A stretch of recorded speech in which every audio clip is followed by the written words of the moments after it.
Hey guys, welcome back to the channel. My name's Chris, otherwise known as CHIPxHAZARD. Hopefully you guys liked that intro. I shot like kind of like a little wedding ad and then actually got to use this lens in an actual wedding. So that was fun. You get a little more of like a commercial vibe with it and a real wedding vibe with it. Um, Hopefully you saw my last upload. I did use this lens at a real wedding. It was just the vibe the couple was looking for, and this lens fit the bill perfectly. I wish I had the 35 to go along with it, but you know, it's always nice to just test out the first lens. Anyways, as I'm talking about how I feel about this lens, we'll go ahead and play a bunch of footage over while I'm talking, and you can see exactly what I'm talking about while I talk about it. So here are those clips. So first things first, it does have like a more vintage vibe to this lens. And personally, I love vintage character. I love the more vintage feel and vibe a lens has, the more I'm likely going to use it. And this lens fits that bill perfectly. It has just enough vintage character in it, but also it's not super soft. It's a little bit sharper than I was expecting it to be, because I do have a decent amount of vintage glass and whatnot. So I was expecting it to kind of fall in line a little bit more, leaning towards like a Helios, and it is obviously much sharper than that.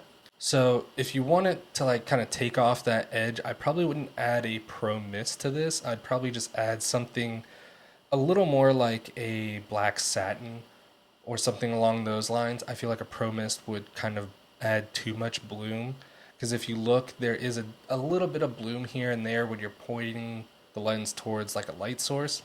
But one thing I did notice is that it doesn't necessarily flare a whole lot. It will bloom and you'll get this nice little glow, but as far as like a complete flare, I feel like it's way more subtle than I was, I guess, expecting it to be, which, can be a good thing, but if you're a huge anamorphic person, you're kind of probably wanting that big old flare that a lot of anamorphics are known for. I would probably stick to the Remuses for that. I haven't tested the 35 yet, so maybe that one flares more. But as far as color reproduction, it definitely leans a little on the warmer side and the green side. At least as far as I can tell in my footage, I had to kind of add a little bit of magenta into it, only a little bit, like two, and then cooling it off from like 5,000 to maybe like 4,500. And then I tended to get a little bit more of a neutral look with it. Um, but for vintage vibe, warm and green is kind of the perfect little combo right there. So now, as far as barrel distortion goes, I know some people hate it, some people like it.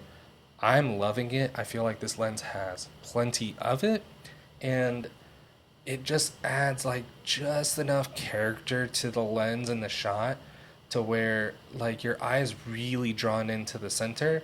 So if you feel like you're going to be using this lens for like nice wide shots and place your subject off in the corner, probably not the best lens for that. It will distort them, it will kind of throw the look of it off, and yeah, just in my opinion, it doesn't look as good if you throw your subject into the corner.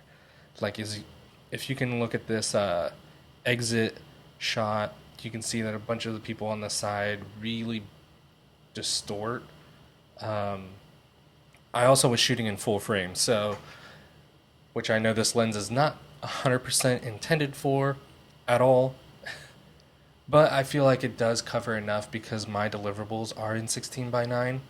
So when it comes to my clients, that's what they get. So they will not be seeing any of those hard edges and like vignetting in the corners that this lens does have. They won't see that. So that's just cropped out. And if you're upset at that, you didn't pay me for the film, so they did. So, anyways, moving on. As far as weight goes, it is a fairly hefty lens. I do like the fact that they went with like this chrome look on the lens. The orange probably could have done without. It's very bright, very bold. So if you're trying to be a little more on the discreet side, um, maybe gaff tape it. I don't know. And the cameras I mainly used this on was the ZVE1 and the A7R5, mainly due to like the coverage and its E mount. The ZVE1 I feel like performed better with this lens, mainly due to like it's a little more video focused of a camera. So it was fun using the zoom rocker, punching into like dynamic active, which surprisingly did pretty darn good with this lens. Just saying, throwing it out there. And then when you do that, you do get rid of the hard vignetting and stuff. So some things to note.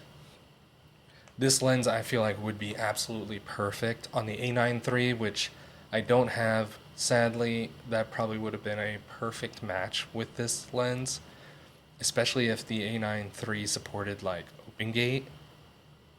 Undefeated combo in my opinion. That would be stellar. Global shutter and this lens, amazing. So yeah, guys, that's it. This lens is definitely staying with me. I am not getting rid of this one anytime soon, and actually looking forward to picking up the 35 probably in the late future, probably end of summer, maybe fall sometime, hopefully. Um, but until then, we're going to be talking about this whole setup that you cannot see, which is filming my A roll. Yeah, we'll talk about this guy. Until then, see you in the next video. Peace.